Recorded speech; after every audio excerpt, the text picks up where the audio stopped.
Hi, I'm Sergeant Mark Johnson. I've been with the Sheriff's Office since 2002. Reserve Deputy Mike Dixon. I've been employed with the Sheriff's Department since 1989. I'm Deputy Brandon Silva with the Stanislaus County Sheriff's Department, and I've been employed here since 2012. My name is Deputy Dallin Muse. I've been with the Sheriff's Office since 2017. My name's Kirkland Miles. I've been with the Sheriff's Office since 2017. Hi, I'm Aaron Thomas. I've been with the department since December 2017. I'm Deputy Marcus Robinson. I've been with the Sheriff's Office since 2019.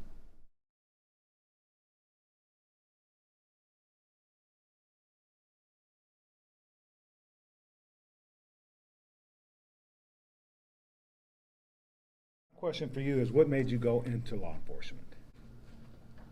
I started out as a young child watching a program in the 50s, that tells you how old I am, called Highway Patrol. And I watched that. Was it in black and white? Black and white. And at the time, I didn't realize that they actually did what deputies do. After I got out of the Army, I was going to go to the CHP Academy in Sacramento.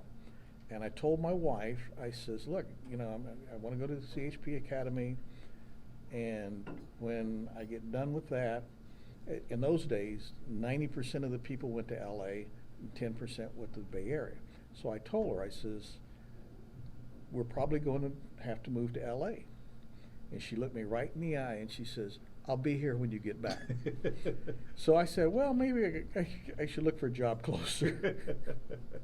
I got this job when I got out the military because I needed a job, and they were hiring. Really had no idea about custodial, and so as I went through the process, I learned more and more, and I was like, okay, this could be a job for me. TV's what inspired you. What about have you been in like a certain environment that made you want to do different things than other people do? Like, for example, me, I was raised in the ghetto.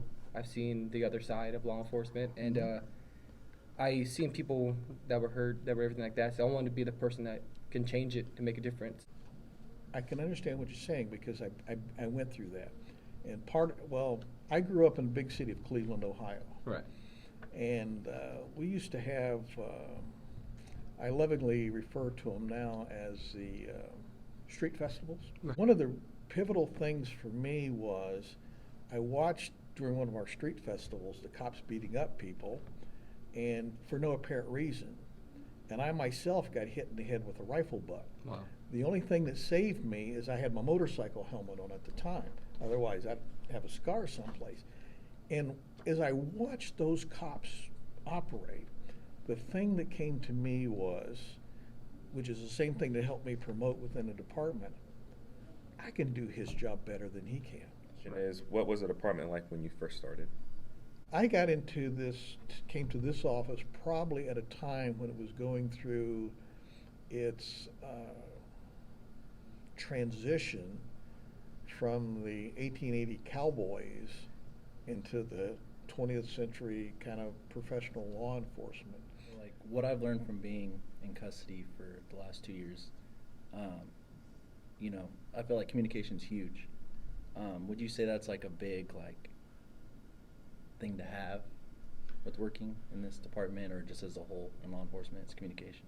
You're going to find out being able to talk to people is one of the most important things you have to do, especially being a diplomat, especially having somebody that doesn't want to go along with the program you want and try to talk them down or talk them into something.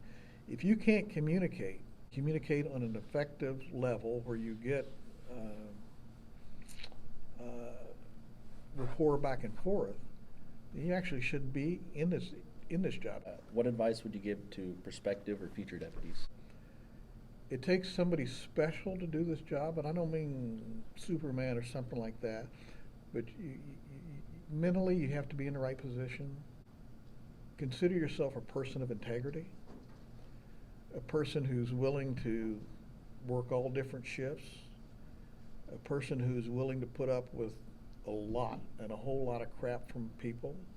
And the other thing that I would tell people coming in, if you realize it's not for you, be man or woman enough to admit that this is not for you and go do something else. You have to think about how it's going to affect your families.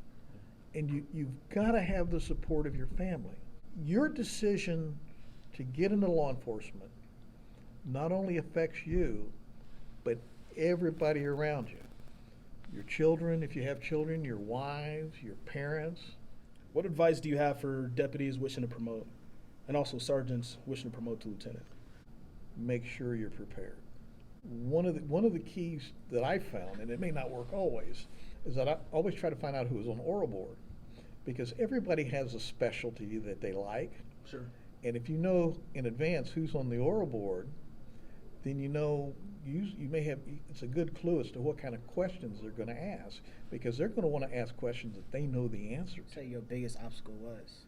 Understand, like, we're African Americans and Well, this career, but what was your biggest I obstacle? think my biggest obstacle was proving to my fellow deputies that I could do the job. What's your best memory of working with the sheriff's office? The best time I had was when I was chief at Houston, because it's like your own little world and you're in charge of everything. For me, it would be, I was still on probation here. I was about 8 months in, and my mom ended up getting brain cancer, and she was in the base still, and I was out here, and I was trying to figure out how to do everything, and I've always been the type of, I'll figure it out on my own as time goes on. And that's where all these mentors started popping up out of nowhere. People I've never even met before sending me emails. Hey, I heard this happened to your mom. Search this. And, you know, these things will pop up, and I'll get help. I'll get some help. I had other deputies, their wives or moms cooking me food so I can take it to my mom. Hey, this is something for you to eat during the week. I had a couple of deputies' moms, girlfriends, whatever, go out to the Bay and spend some time with my mom. So I'm here.